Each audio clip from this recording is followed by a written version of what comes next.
isheen immoo bira dhaabbataa jirtu intala Oromootaan beektaa dubartii tana hayyee haa jedhu malee rakkoo ishee tana beektaa hin fedhu sababa isaanii irratti bira taa'ee bira bullee waan wajjin goonuudhas waan ishii wajjin hayyee taanes ni beeyti Mubaarakii fi kummartu akka tasaatitti maalleen miyyoo gochi baasan maalleen dhabame jidduu tanatti dhabamee namarraa fudhatan wallaalanii yaa'u hin jiru jechuun namni hasilaa harkaa qabullee jiraatu mushaawaraa isin erginuu hojjanii hin dhaqqabamu hin jenneere hanganatti hin gaamamu yoon takka immoo saadiidhaan narraa qabanii ijoollee hedduudhaa sagalee naa qabanii yaaboo mee naa barreessatan naa ol galchu jedhanii naa ol baasadhaan aan jette akkasiin mee maayikiin nama akkanaa kana ol baasadhaan jeen ol baatee maayikii miyyoon tummee dubbisaa maallaqa ammaa sarara anaata amma sarara irratti isin dabarsa yookaan sarara baraan ergaa jaani alaafintummaa yookiin mas'uulummaa ni fudhattani ni fudhanna Mubaarakii fi maayikii waan ofiiti nama 16,000 kanaa jiranatti fakkaata itti fufne deemiin dabarsii jeetan itti ergee akaantii keessaan erganii fi hanganumaa fi hangas jidduutti jarjarri tokko uumame. Miyyoo jarjar sana boo amma micaan amma salaatee ba'e amma masgida irraa ba'e obsa. Hayaa micaan amma ka'ee makiinaa qabate deema. Karaan zahamaadha zahama wal cufa yeroo sanitti namni dafee mana baankiidhaa hin dhaqu. Baankii yeroo sanii illee hin banamne amma gaa jarjarri baay'ate.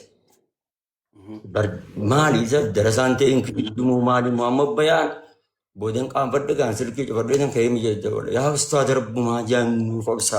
Anki jibas hin beeku fakkeessa hin beeku. Sanuu miyyoo maalayna kun kan ishee titti mimite micaa sarraafaa irratti ergattu naali qeessi jettee nanaa si deebisaa galgala kana. San kadhatte amma micaan daqiiqaan naa qobsa. Amma kun mana baankii gaggabattara.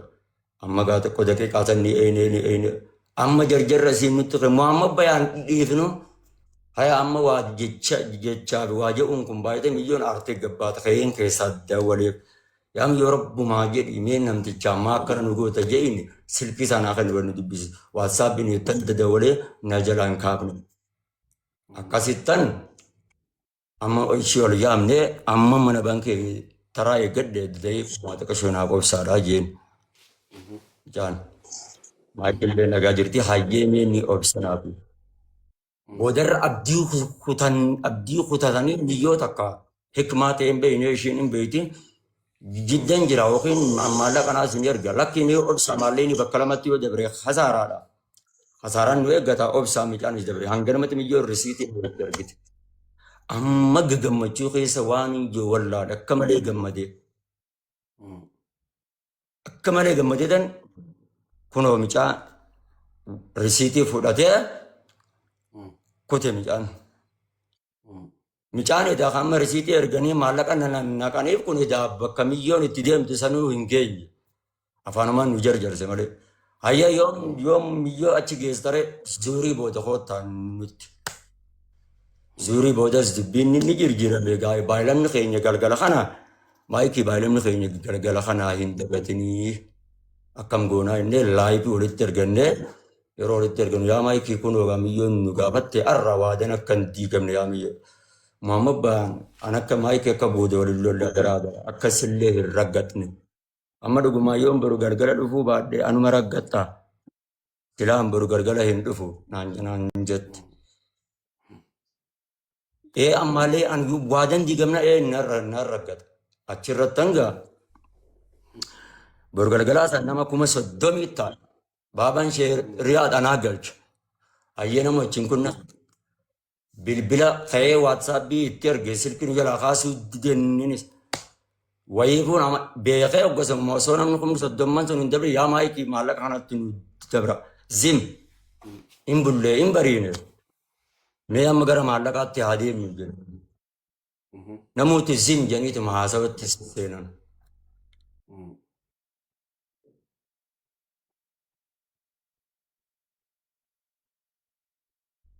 Sagaleen ta'e kuttee jirti maama bayaan. sagaleen ta'e na biraa kutte moo si biraa jirti makki? yaa Hamzaan jirti. Okay. Na biraa ana qofa biraa kutte maa Sagaleen kutte hin jiru. amma sirrii deem. Isaa hin jiru. Yaa amma deemsi dhageenya. Akkasitti gaa aboo maallaqa kana narraa akka maallaqni kun galu yookiin narraa godhaadhaan jeen. Osoo achi hin ta'in dura maayikiin tun muutiin narratti qabat turte. Yeroo ani garee maafiyaa takum 70 takum 20 san qacam godhu muutiin narratti qabda turte. Muutii boomcaa gingisaa muutiin irraa maan qabdu jetteen muutiin narratti qabdi. Wanti ishiin na goote tun baada erga mana ishiiti nam kun 20 takkaratti ganna darburraa natti dhagahame. Achirraan nama kuma 20 takkaa jira asiliin ol bahee asiliin amma carraa fudhateeti gaama haasawutti seene jechaan illee na tuttuqee maayikii ati nama guddaadha nama wantaati nama taane nama dhageenye wantoota akkana jedhee baasii fi mootii irratti qabiyoo hin danda'amne midhaan jedhee waa facaasuu eegale. Maallaqaa milyoon akka waan ofii yeroo san dhaqee inni yeroo san hin jiru yeroo san jiraatee maallaqa kenni jedheen hin kan obsi jedhingaa barutti guyyaan lamatti haa eeggattu akka nama hariifaa tokkodhaan obsi jedheen minaan eenyurraa akka ishiin fuute eessaa maallaqni sun yeroo akkam keessa akka maallaqni kun kenname hin beektu ishiin. Obsii fi midhaan kana maaltu fidee amma gaa animaa daran aaruu eegale gaama aslitti. Sagaleen kiyya hin jiru. Ni jira haase. Fiidiyootee qabame malee sagaleen ni jirti haase. Sagaleen kiyya hin jiru Hamza. Ni jirti haase.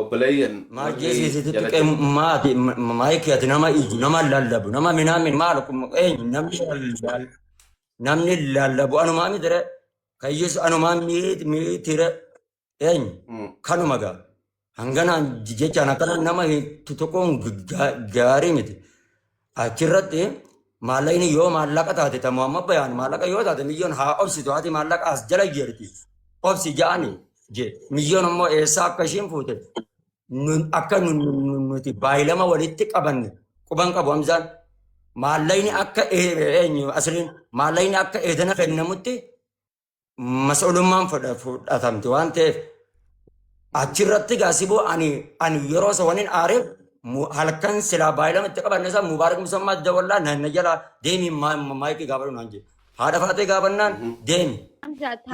Hayyee gaa maayikiinis yoo kana naan jette jedhan guyyaa san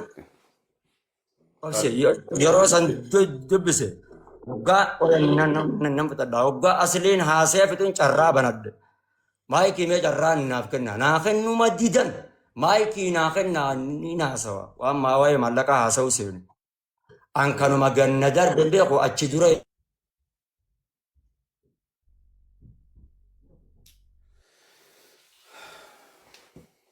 yeroo lama ganna darbanii nama sidda walu kana firraa dhorge maama bayanaa dhiisaa jee nama sidda walaa jiru.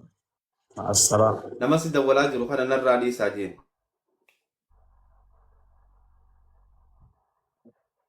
Okay. So amma ati wanni gabaabduutti na dhagaysa amma? Namaatu irratti dawwalee cinqaa jiraansa. Na dhagaysa maama bayanaa? Na dhagaa jirta?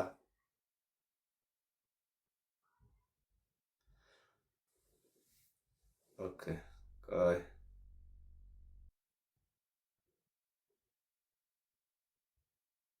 Kot. Iddoo haasee.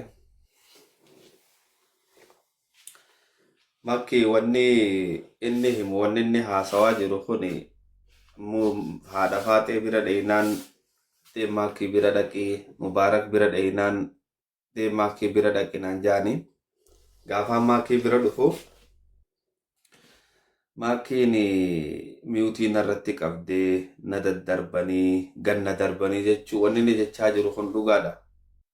Karraan eegala akkuma inni eegaletti gaaffii gaafachaa hin jirtuun isas hunda waan haaseef akka isatti haasawaa na dhaggeeffadha. Galatuma carraa waan lafa jalqabarraa haasa'e gaaffii tana boodatti naa dhuftatti deemu. maaltu dura ta'ee seete ustaaza ani maallaqa akkuma inni jeetti nama saasan maallaqa dhabnee osoo hin ta'in sarraafaa dhabnee nama sarraafatti gissan nu dabarsu dhabnee. Akkasuma inni nama harkatee nama fidee haa galatoomu miciyyoon maallaqa neexe jechuudha. Maal jenneen akka waan ati hubachuu qabdu tokko jiras biratti maallaqa kana gizee naqamu jechuudha. Abbaan fedhe sooba jechuu danda'ani riikardii tiktookii keessaa baasee hunda isaaniitu kijiba akka godhan si garsiisuu danda'a. Tiktookiin ni waraaba viidiyoo laayivii ni beekta Hamza. Yaa. San booda maallaqa fuudhee maallaqa gizee fuudhu san maal waliin jenne hundi keenyaahu yoo uummanni kafalu dide ana haadha faaxee mubaarak taanee atis taanee waliin adda qooddannee kafallaa yoo hin ta'in immoo uummata irraa sassaabnee kafallaa jenne malee. Tokkoffaa anaatu kafalaa hin jenneen anaatu masluufummaa fudhata hin jenneen maallaqni irratti liqeeffame kun dhimma Oromooti malee dhimma maakiitii miti. Waan hubachuu qabdu tokko yoo jiraatu jechuudha. Anaaf hin liqeeffanne Oromoodhaaf liqeeffate intalti intala Oromooti dhiigummaa Oromummaa waliin nu fida malee waan biraa wanti walitti nu fidu tokko illee hin jiru. Maamma bayaa liqeeffate hayyee liqeeffatu isaa hin kaadne nooji laffee laffa'uu isaa hin kaadne haqa qabaa hin kaadne ansan hunda. Maal irratti wal dhabne amma anaaf inni maallaqa yaa osuma qoosa akka qoosatti haasofnu geemii osoo taphannu maamman bayan yoo maallaqa sana amma boru hin kafalle waa inni jee takka kanan kijibne maamma bayan an kijiban beeku baay'isa waan hubachuu qabdan. Maamma bayan yoo maallaqa sana hin kafalle na ragaxaa hin jen sirra gaxaa minaamin jee akkuma qoosa hokkoofallee bira dabarre. Dubbiin miciyyoo nuti waan guyyaa takkatti dhumattuu nutti fakkaate guduraa qabadhu. Guyyaa lammaffaa dubbiin miciyyoo hin dhumanne. Dubbiin miciyyoo hin dhumanne guyyaa sadaffaattis hin dhumanne. Maallaqni kun jummaa ganama nuuf kenname jechuudha. Miciyyoon amma dhufte gastii gubbaa inuma carraa namaa kan nuti didee jira. Sagalee baasee si dhageessuu danda'a jechuudha. Garee maafiyaa ilmaan akkasii an amma jecha inni jahuu hin barbaadu. Mana guutuu rabbasha yaa maamma bayan oobsi namni hundi gabbuusii nu rabbashaa jira yoo jaan wallahi billahi gadi hin buusne jechuudha. Muyit irratti qabaa jira because wal dhaggeeffachuu hin dandeenye inni waa'ee maallaqa haasawa. Garuu ka dura dursu lubbuu namaati maamma bayan maallaqa kana hin kafalla. Namni maallaqa kana abbaan feetan soba jaa alsamaachuun maamma bayan maallaqa kana hin kafalama. Oobsiin jeen.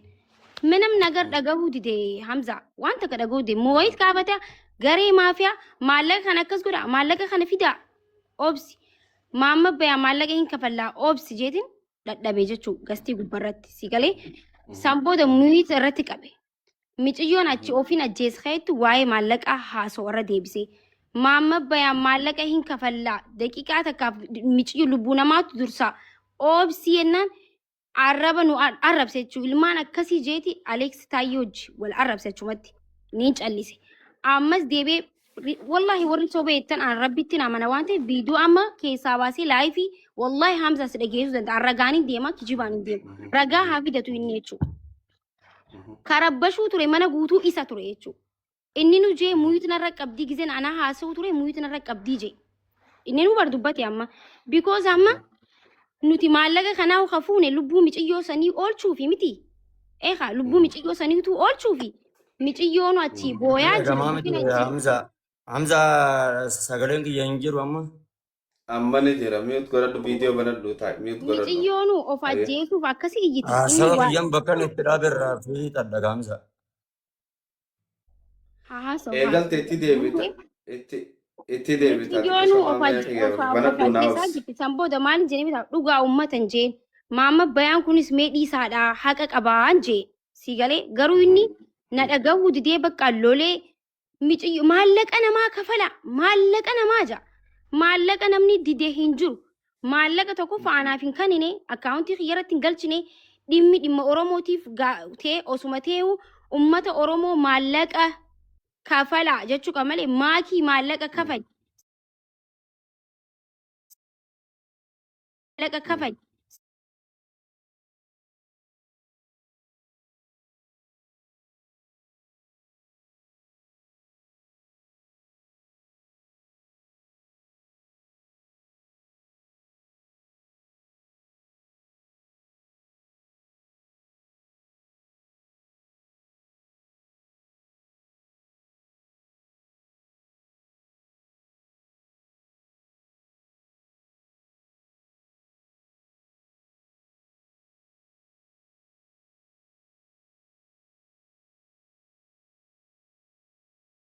Falaanu nin cufaan anji maamman bayaad nu obsuu dide malee maallaqa namni hin kafalu jee hin jiru. Obsi lubbuu namaa tana baasneeti miciyyoo tana dura miciyyoon nagee harkattu miciyoo kunis dhufee 7,000 irraa qabaja kunis dhufee 2,000 irraa qabaja asiis 5,000 irraa qabaja miciyoo kanatti ofin ajjeesaa itti osoo miciyoon lubbuun isii baate itti gaafatamna nu hundi keenyaa'u. Arra dubbiin nuti arra itti wal kasasnee asteenyu tuni maallaqa ajaanii ilmoo namaa ajjeesan arra warri amma soba jahu kun boru asuma garagalee maallaqa ajaanii ilmoo namaa ajjeesisanii jechuun numa hin oolamne jechuu Hamza. An dubbii Oromoo keessatti hin gallaala waan ta'eef obsi jeetiin dadhabe. Kanamni waa'ee lubbuu miciyyoo haasa'u inni maallaqa qofa haasa'u achirratti. Ta'uu hin qabu namni maallaqa miciyyoonis liqeessite rabbi haa kennuuf nuti jazaa isiisan jazaa Oromoo irraa qabdi rabbi irraa qabdi malee maakii qofaa miti as biratti ana qofaa miti itti gaafatamtu ta'e abaarfamee arrabsamuu ka qabu ana qofaa miti. Osuma ta'e walitti qabeetu nu arrabse tokko rakkoon qabu jechuudha. Amma akkasitti yaa maamma bayaan obsi jee dadhabeemi mana kana baxaabbaxeemi firraa maal godhuun alaa maalaan dhufee jira gadin buuseen akkan gabbuusetti Osman badii qabaadhellee taatu jechuudha warri soobeettan maafiyaa isaaniiti warra mana banatta'in arrabsitan ani sanirran kaayenne jechuudha. Ani misamaachuu seet adalla'u maali maamma bayaan nu obsuu dide haaqan qabu hin jenne ogguu duraatu ilillee ol darbatee seensiseen jechuu mana sigalee dhimmuma kana keessaa'u kabajeetiin seenyise sila dhimmi bikki kun si maluu bakka bikka rabshaatii jee qajeelchuun hin danda'an jechuudha. Akka nama tokkotti ustaaza waan ta'eef nu barbaachisa jeetiin ol galche. Isa ka ijoollee guututti ijoollee gize inni wanta gize jemmuutti qabate garee maafiyaa maarree arrabsu ture. Ijoolleen maakii nu arrabsiistaa mana sanitti nu arrabsaa jiranii mana maakiitti hin deebinu ja'anii ijoolleen sigalee yaa'ii guddaan isarraa kaate.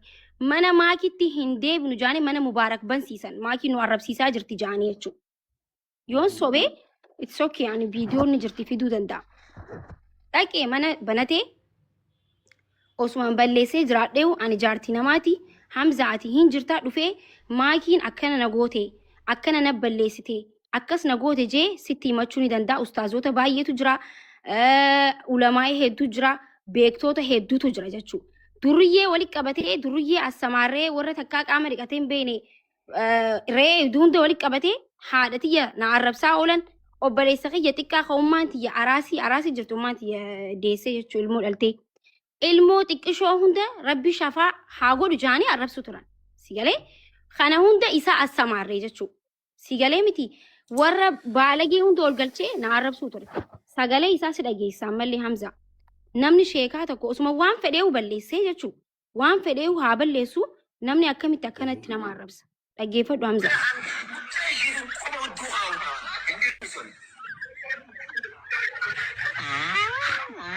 Alam korinat, artinya alam korinat. Takafate al-Ustaz Boni. Nanti kata Indonesia tiga ni situ saja. Anak ini bangga ni tidak bisa. Wallahi. Naja tadi alio antara orang Hunda itu orang penting kata bangga di sab dari. Ammas viidiyoo maakiitiin qaba waan jeef sanillee naa gaafattashi yaa.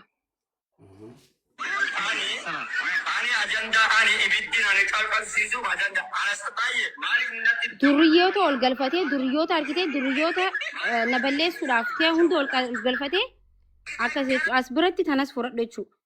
As biratti abbaan fedhe soba jechuu dandeessan it's okay. Warra guyyaa guutuu na arrabsu isa waliin deeggartoota isaaniiti. Ani misamaachuu soo alalloon bicha kophaati jettu ofirraan isin dhorkaan. Kun olaa dhaggeeffadhu ammallee. dalagaan kiyyana jala haa baddu malee yoo ani siirii falfala akka ishiin jaarsaan adda baatu yoo na itti hin hojjetin yoo akka ishiin gadaamessi ishii itti hin hojjetin ani Muhammad Bayaan miti. Hadhaan tiyyillee itti qeebalamte wallahi hin dhiisu wallah. Honge ati himma jedhan gadaamessi haa goggo.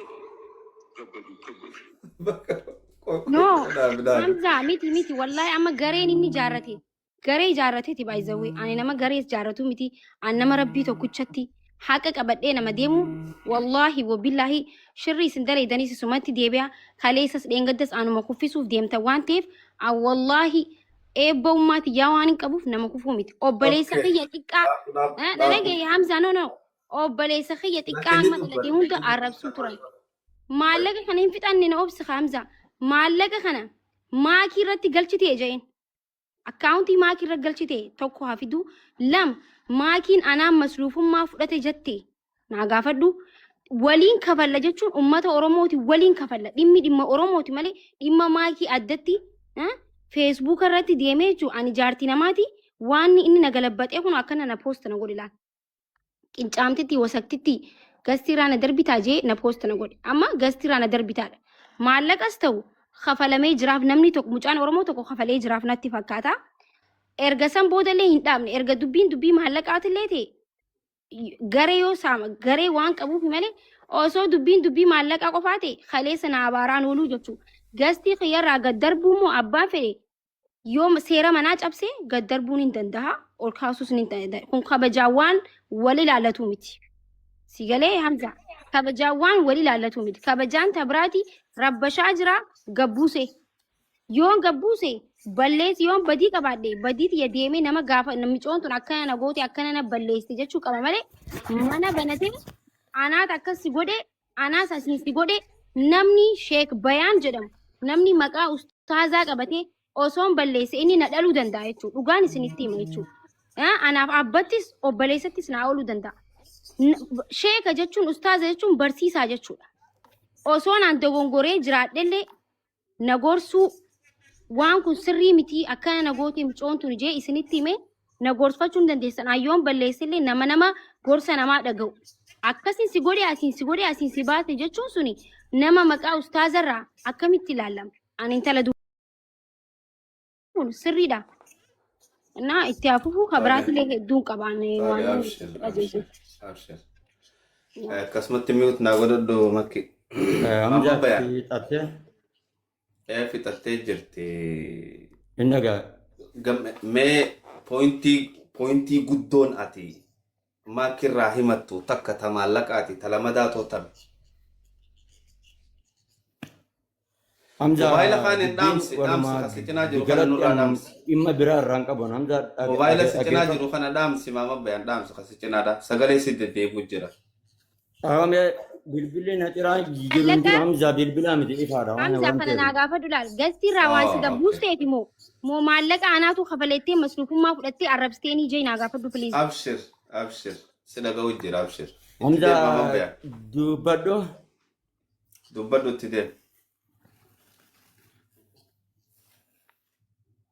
Okay, jalqaba irratti ani maayikii waan biraatiif illee hin xumuraan dhaggeeffadhaan dhimma biraa walirraa hin qabnu. Amma akkuma dura siseeme san ani wanni sadarkaa kana maayikii irratti na arrabsu irraa nagee akkuma kabajaadhaan ishii kabajee ishiidhaan wajjiin mana ishii keessa taa'ee dhimma miyyoo sanii waliin baafne